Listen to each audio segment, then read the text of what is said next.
wonderful people, what's up and welcome to today's video. We will be playing some Mono White Lifegain best of 1 on the channel today.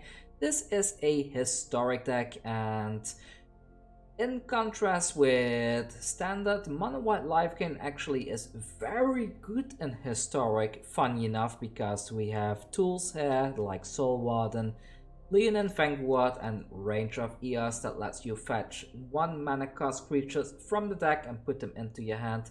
So what does this deck want to do? It wants to gain a lot of life, obviously from the name, but it wants to create value with the life gain. So we have Ajani's Pridemate here that lets you put +1/+1 counters on it whenever you gain life. We have Ajani's Strength of Pride that lets you put tokens onto the field that are pretty much the same creature as this one, except it's a token that also gains +1/+1 counters whenever you gain life. Helia lets you put counters whenever you gain life, and it also lets you give lifelink to a creature of yours. And then we have a payoff in the form of Speak of the Heavens that lets you put 4/4 angels onto the field if you are at 27 life or higher. The good thing about having 1 copy of this is that if you play the Range of Eos, you can always fetch this from the deck if needed, and then you can start putting your angels onto the field. And you can also use the Ajani. If you have a lot of creatures onto the board, you can +1 with the Ajani, gain a bunch of life, get a bunch of counters on your Ajani Pridemates, and if you are above 27 life after that, you can always tap your Speak of the Heavens to put that 4/4 angel onto the field instead. I think this particular build right there is not like the most super budget one I could find, but I think it's a lot of fun. It has a lot of different things in it, some Elspeth, some Kenriths. It has a lot of really fun tools in my opinion, so let's go ahead and at least choose a proper sleeve to represent this deck. Let's go with the Ajani one since it is a lot about him anyways. And with that said, let's go and have some fun with Mono White Lifegain. If you haven't subscribed to the channel yet, I upload regular Magic the Gathering content featuring everything from meta decks to standard, historic, jank. We have user submitted decks. We have all kinds of fun in the Magic the Gathering format, and if you have a suggestion or there is a specific deck you would like me to play on the channel, feel free to leave it down below and I will have a look at it and play it on here. With that said, let's go have some Mono White Lifegain fun and let's see if we can get in some wins. So let's jump. Alright, so our first opponent is Travis, and let's have a look at our hand. If we have an Ajani's Pridemate, some land and some lifelink, we're in a very good spot already. In this case though, we have Ajani's Strength of the Pride, which does allow us to put the Pridemates onto the field as early as turn 4, but we don't really have anything else. Do I keep this? Maybe I do. Let's keep it and see where this goes. And they place a land in Lenovo also. This is likely a Gruul deck. And we do find a Pridemate there. That's really nice. So let's go ahead and put the Elsite onto the field first. We could be seeing a stump removing the Elsite this turn, but if not, we are in a good spot.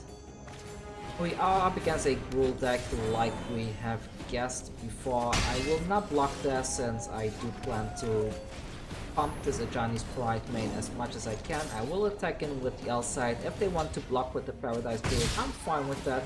They do block, that's fine, and let's move on to the next turn. Will be amazing if I can get a 1 or a 2 drop this coming turn so that I can activate the Leonin Vanguard, but we did not find a 1 drop. In that case, I will put this one onto the field, attack in with Pridemate for 3 damage and pass the turn. Let's see what they're gonna do now. So there is still the risk of them stomping one of our things. The Leonin Vanguard is especially sensitive right now. Attack in, that's fine. Oh, that's really good. But I think in... what do I do?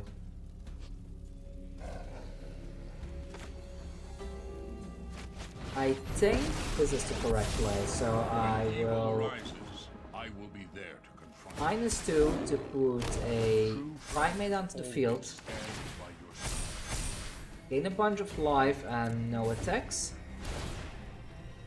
They get to put in exile something, but that's fine. Unless they have a red land now, they will not be able to Ember Cleave either, so that's kind of good. Put more Llanowar Elves onto the field. Do I sacrifice this one here? I probably do, so let's sacrifice the Leonin Vanguard here. And now we get to have a lot of fun. So first of all, let's put this one onto the field. Secondly, let's put this one. This helps us to gain some life, and all of these lions will get a counter. Next we can put another lion onto the field. And we gain some life, we pump these things up even more. And do I start attacking in with at least one of these? I probably do if they want to. Which one? Maybe the 5/5. I will attack with the 5/5 if they want to sacrifice their Gruul Spellbreaker and the Burning Tree Emissary into that. I'm fine with that. They got rid of the Leonin Vanguard right there, that's fine. Health Collector, we gain some life, all our lions will get a token. And a Questing Beast, which means we will gain some life, and all of them will get a counter again. And they don't attack in, so next we will put the range of ears onto the field. You gain some life, you get the drill, all of them get a counter. And we take that action. I will fetch the... Actually, I get 2 Soul Wardens. I think 2 Soul Wardens is really overkill, but I kind of like it, so... Even more counters, and now let's go ahead and gain some more life with this.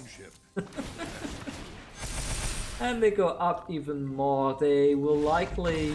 Yeah, I was about to say if they're not gonna scoop her, then they are some real champions, but yeah, lifelink in Historic is extremely ridiculous, mostly because of Soul Warden. If we had Soul Warden in Standard, I think lifelink decks would be everywhere, but the fact that we are missing this little key piece right there is what's stopping lifelink decks from really taking ground in Standard right now. But we're in Historic now, so let's go have fun in the next game.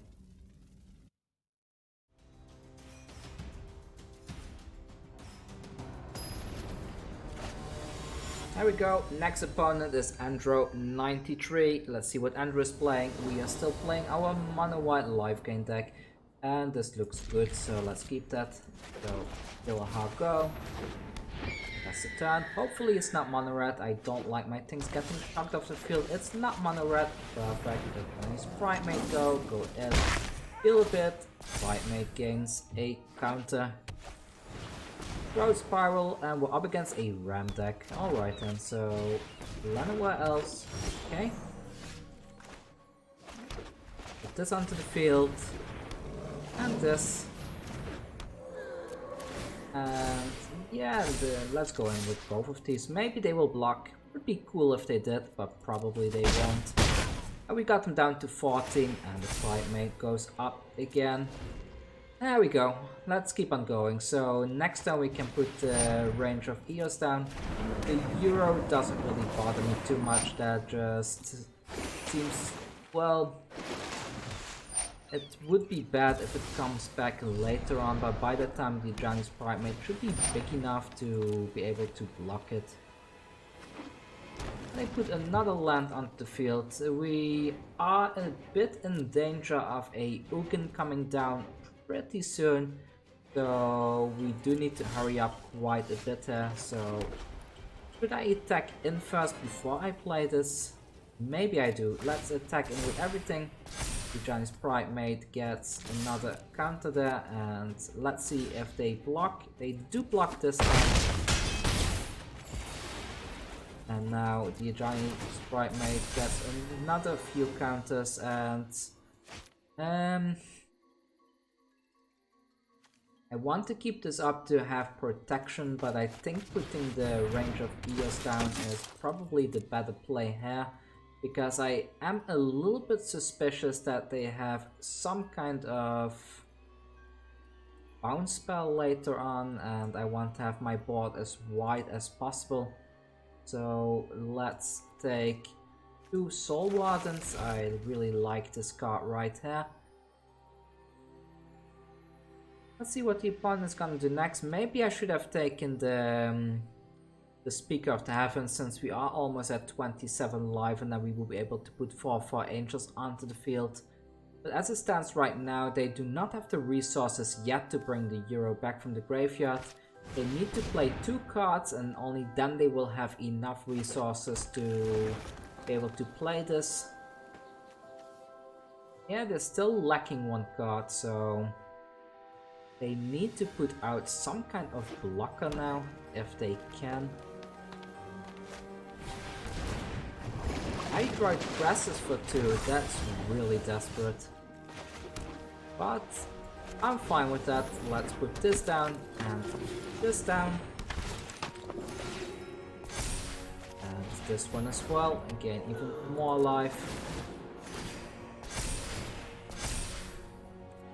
I might even give this protection from green just to get another thing in. Yeah, let's do that. And give this protection from green as well. And that's the game. There we go. So we are 1 bar away from Platinum Tier 2. For those of you that are new to the channel, I have my Mythic Qualifier invitation already, so I'm not too bothered getting to Mythic this particular season. So most likely this season you will see me taking it a bit on the calm side and just hanging out in the Platinum tier for the time being.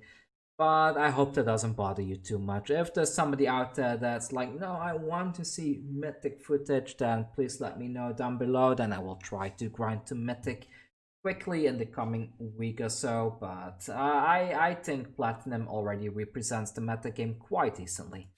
Let's go to the next game and see if we can have more fun with Mono White Lifegain. Against the next opponent, who is called Magnus. Let's see what Magnus is playing. We are playing our Mono White Lifelink deck. And we have a Heliod here, so I might keep this because we haven't seen any Heliod action yet.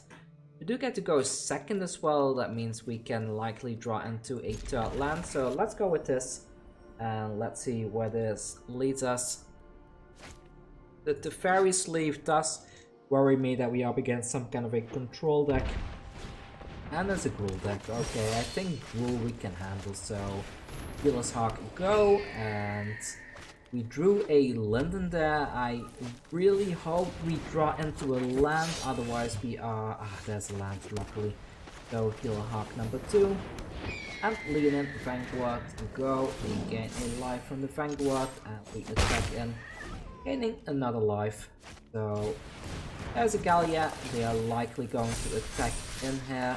Yeah, I don't think I will block here since I have the Heliod coming down next. So Heliod comes down now and we gain some life here.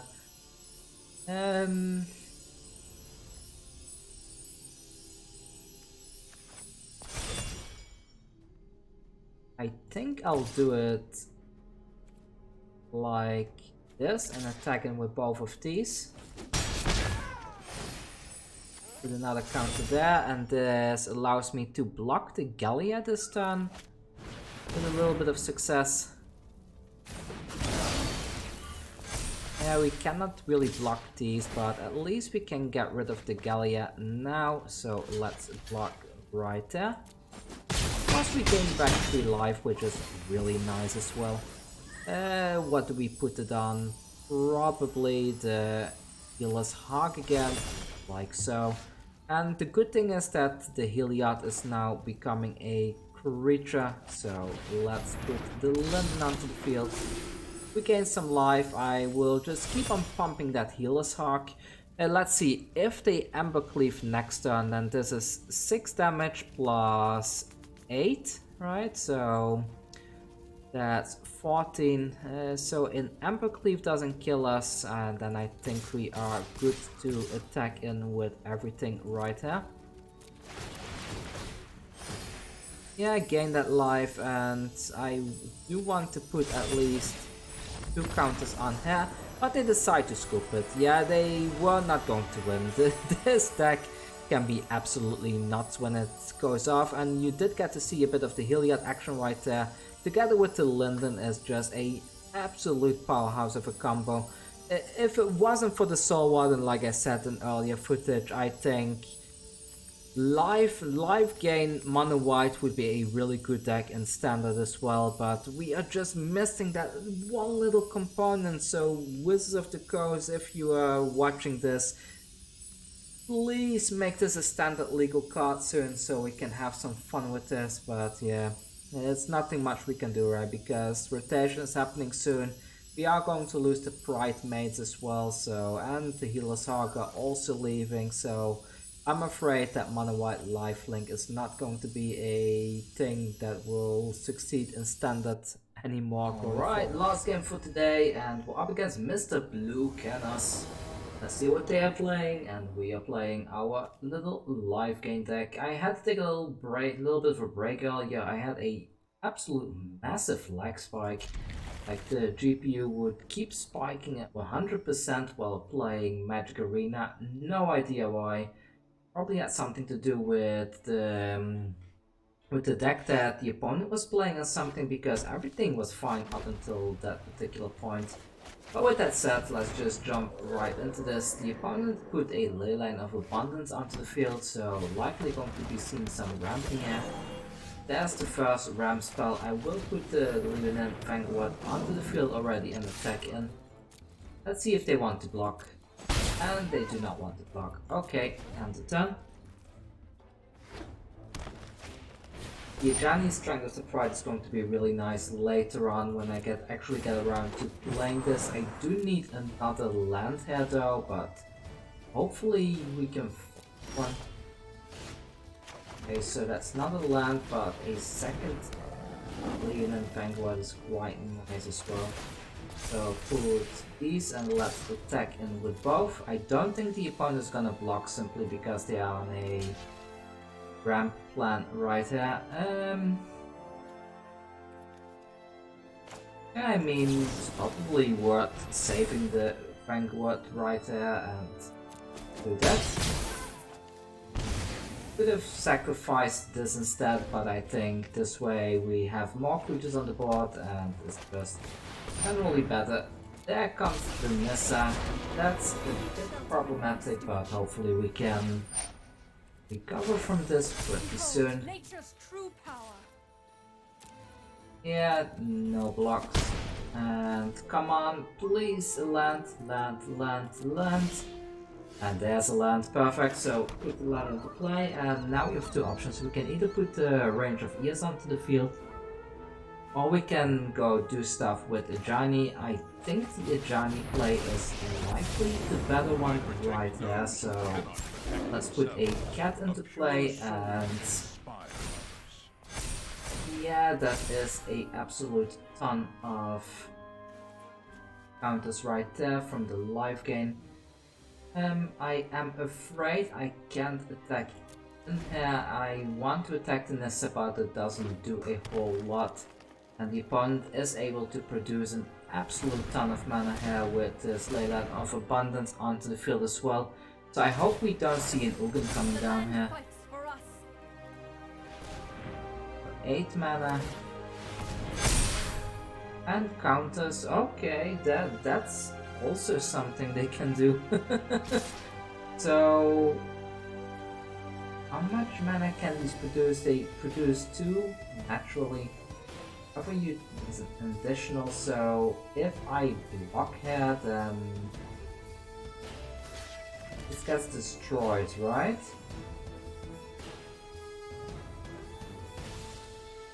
Ah.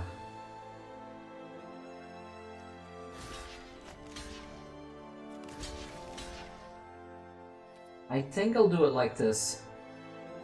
I think this is a plan, saving the Ajani and this Ajani's bridesmaid. There is another bridesmaid. I will not play that one just yet. Then again, no, I will not play that. Play this one first, put that onto the field. And I could put this bridesmaid onto the field as well to start getting buffed. Probably the right thing is to play the Ranger of Eos and getting 2 Soul Wardens into the hand, so next turn I can start producing an absolute ton of counters on these. Since the opponent is probably on a game plan to get rid of this Ajani pretty soon, so yeah, should I attack in and destroy one of the lands? Maybe not. No attacks, and let's see what the opponent does. If they want to activate the Lane of Abundance again, that's good with me. They have 10 mana available. My elemental friend. And are they gonna activate the ley line or not? Also need to consider if I want to block here or not, because if I do block I will lose quite a few creatures.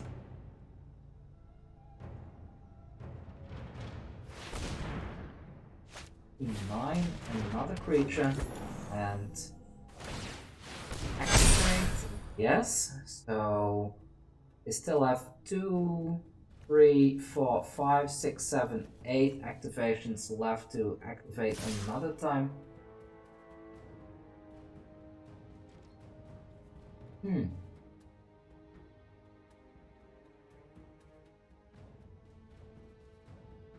So if they activate again, I will lose my Ajani's bridesmaid.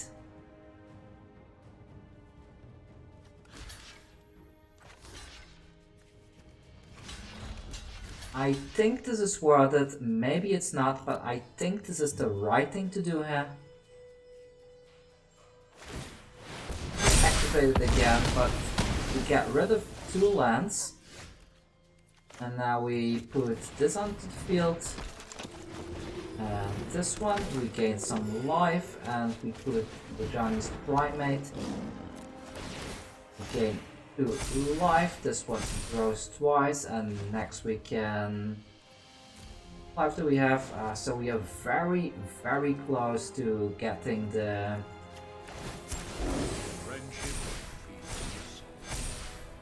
We are very close to getting the ultimate of Ajaniov. Not quite yet though, but we are getting there, So we are 1 life off, so no attacks here. Are they gonna activate the Leyland of Abundance again? What is their game plan right here? They could also -8 the Nissa here and get all the forests out of their deck.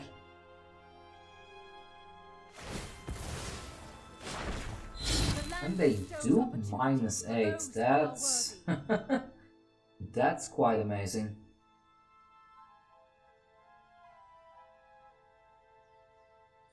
So what's the game plan here? I guess the game plan right now is to protect the Ajani so that I can ultimate it next turn.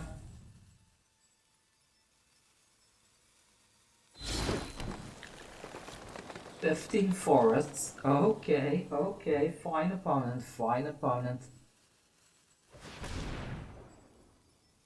Tap that one, we keep another Nissa down.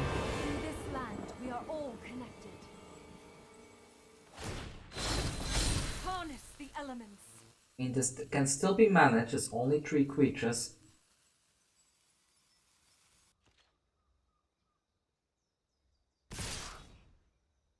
Okay, you can only get one activation, right? So how much mana do they have? So this is 2. Yeah, so they have enough to activate this thing, so I need to block, yeah? And yeah, then correct? Probably is. Yeah, so the land, it has indestructible. I forgot about that for a second, but it's fine, it's fine.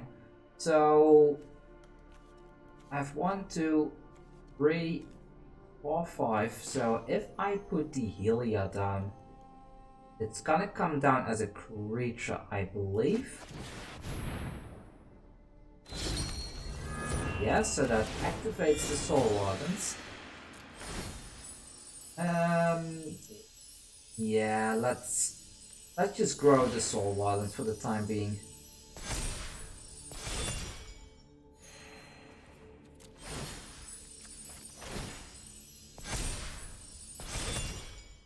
Now we get to use this one. Sell all their stuff. Back in with the Ajani, these two onto the opponent. And they decide to scoop it, so we got to see the Ajani ultimate in action. That was quite interesting. That was a really fun game, actually, wasn't it? So we were going to finish off the Nissa, and we were going to attack with the Soul Wardens into their face.